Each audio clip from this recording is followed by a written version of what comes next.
бұл жерде ыдырау периоды 12 сағат дейтін болсақ, бастапқы яғни 4 деген мөлшерінен әр 12 сағат сайын оның жартысы қалады, иә. Жарты ыдырау период деп отырғанымыз осы. Яғни бұл жерде бастапқы бізде 4 атом еді, оның 12 сағаттан кейін оның жартысы қалады. Енді бізге бір күн ішінде деді ғой, бір күнді біз не деп аламыз? Бір күн бұл 24 сағатқа тең. Енді тек қана біз осы 24 сағаттың ішінде қалған атомдардың санын есептейміз. Енді қараңдар, бастапқыда бұл 4 болатын болса, 12 сағаттан кейін оның жартысы қалады, яғни 2 қалады, және 12 сағаттан кейін оның тек бір атомы ғана қалады.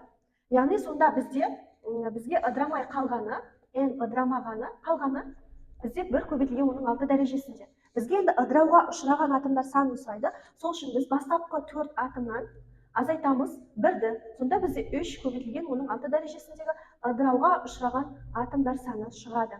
Егерге бұл видео пайдалы болатын болса, міндетті түрде осы видеоның астына лайк басуды ұмытпаңыз. Бұл жерде ыдырау периоды 12 сағат дейтін болсақ, бастапқы яғни 4 деген мөлшерінен әр 12 сағат сайын оның жартысы қалады, иә.